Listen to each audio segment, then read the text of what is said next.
Al menos 66 muertos en la ciudad brasileña de Petrópolis, en el estado de Río de Janeiro, tras las inundaciones y deslizamientos causados por las lluvias extremas, mientras continúa a contrarreloj la búsqueda de sobrevivientes bajo los escombros. Ampliamos desde Río de Janeiro. La OTAN y Estados Unidos dicen que no hay pruebas de la retirada de las tropas rusas de la frontera con Ucrania, anunciada por el presidente Vladimir Putin ayer, mientras que Moscú reiteró que más soldados están saliendo de Crimea hoy. Tiene lugar en París la cumbre de los líderes de países occidentales implicados en la lucha antiterrorista en la región del Sahel. Se espera que Francia anuncie el retiro de sus tropas de Mali tras una misión de 10 años contra el extremismo.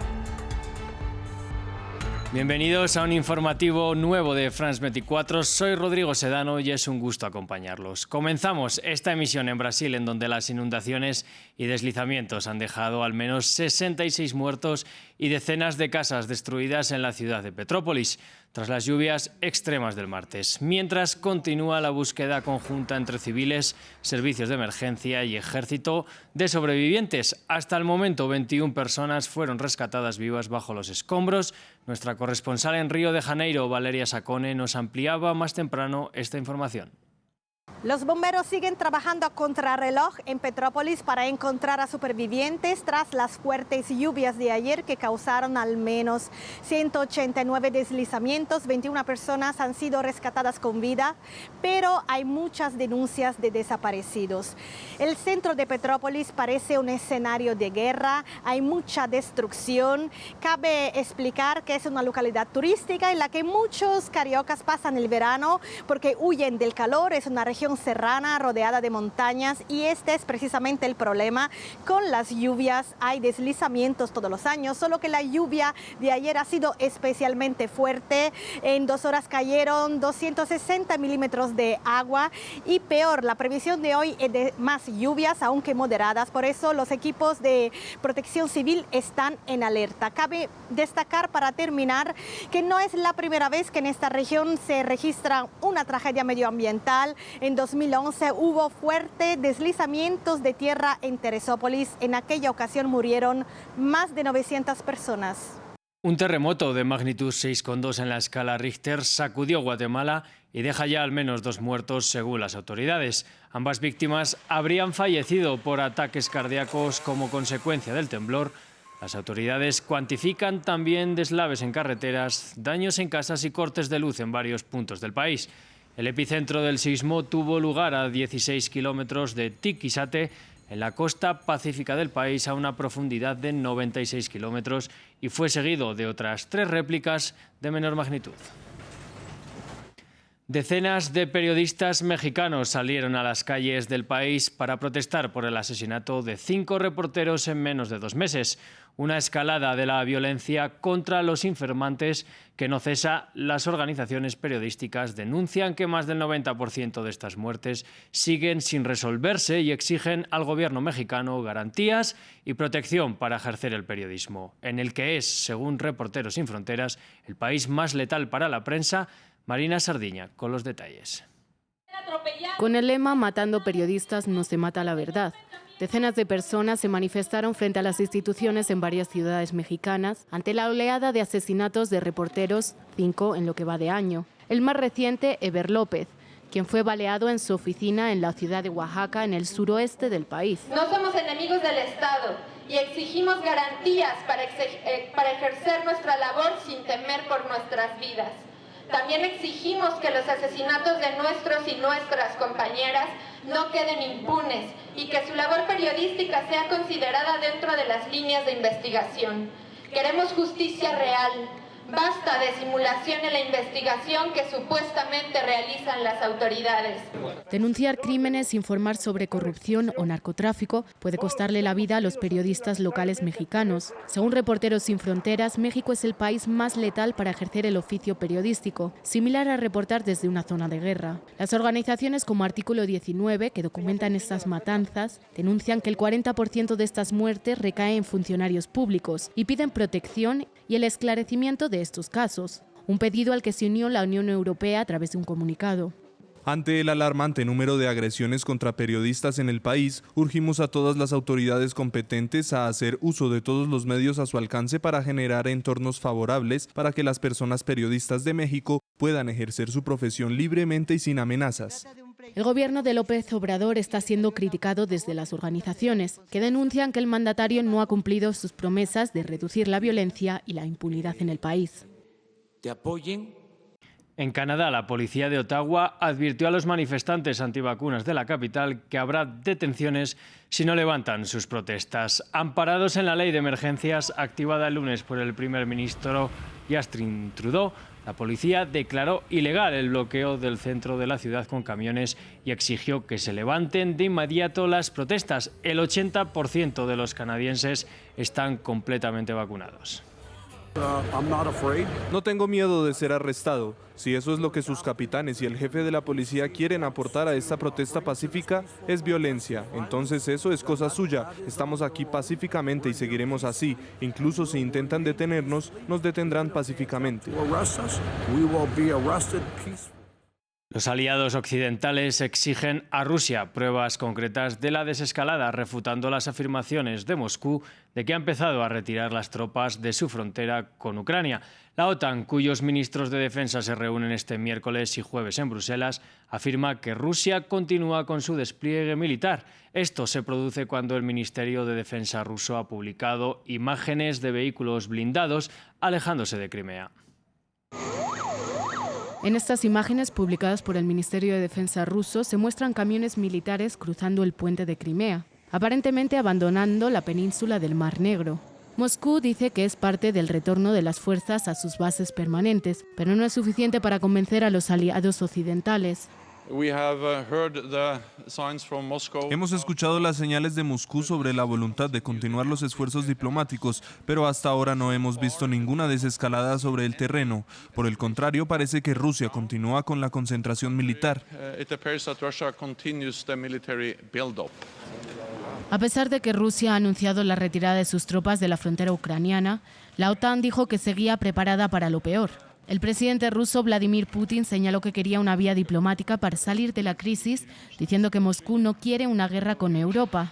La Unión Europea, sin embargo, se ha hecho eco de los llamamientos a una desescalada concreta.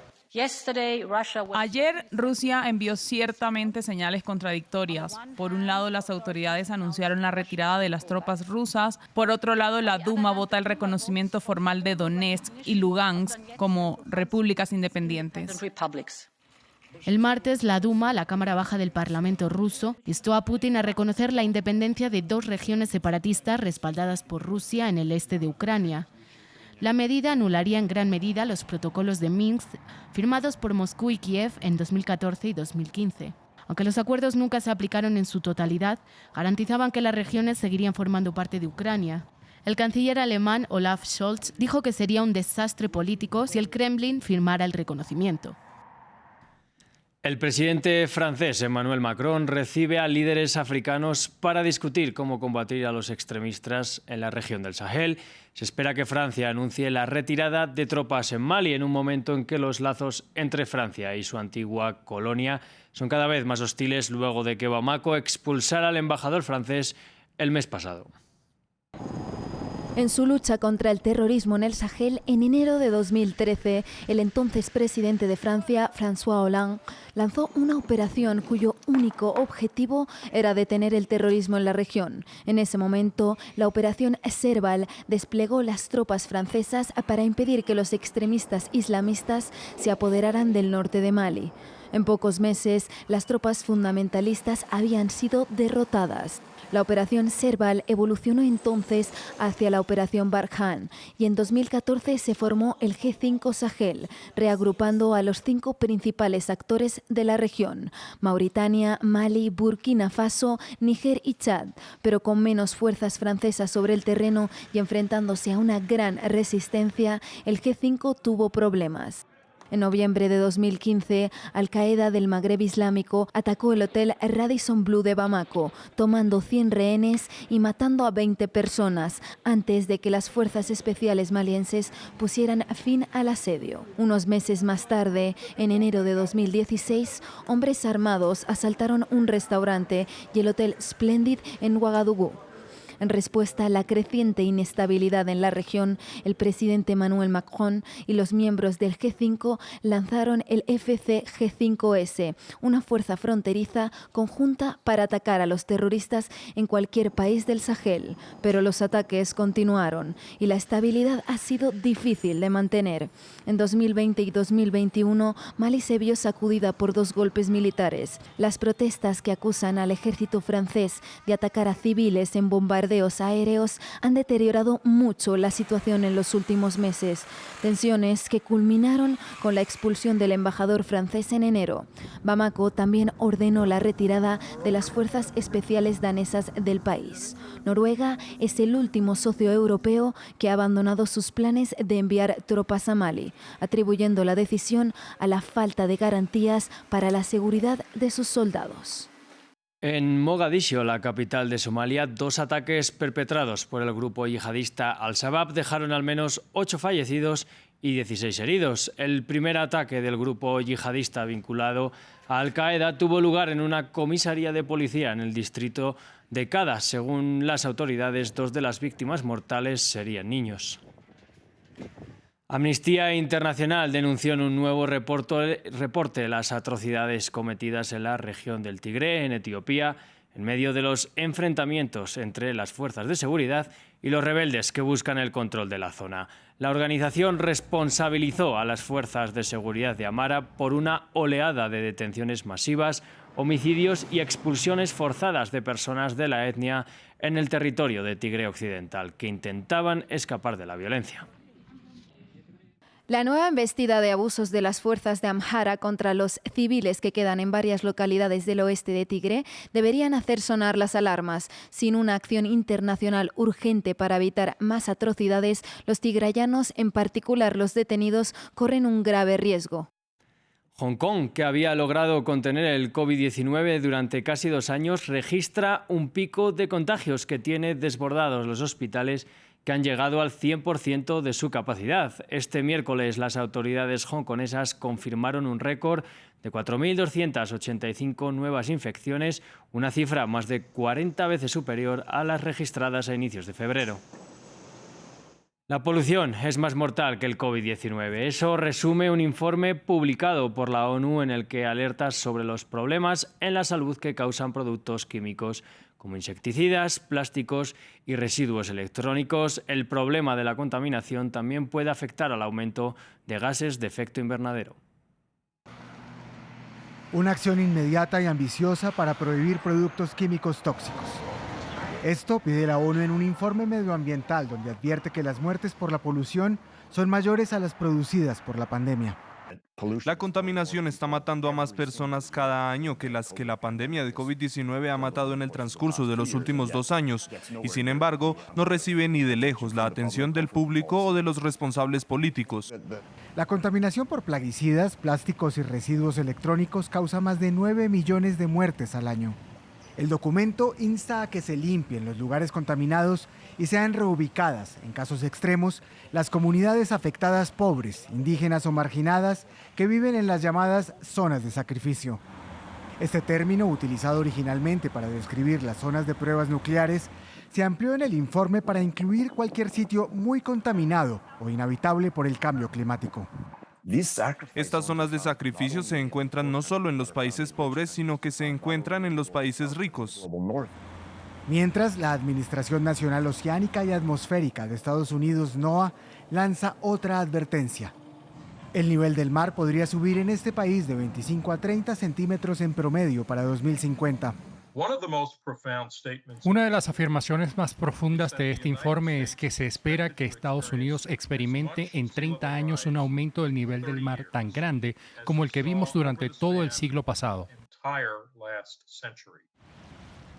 El aumento de los niveles de los océanos, producidos en gran medida por el derretimiento de los polos a causa del cambio climático, podría empeorar si no se reducen los gases efecto invernadero. Hasta aquí este nuevo repaso de la actividad internacional. Les invitamos a seguir conectados en France 24 y ampliar toda la información en france24.com.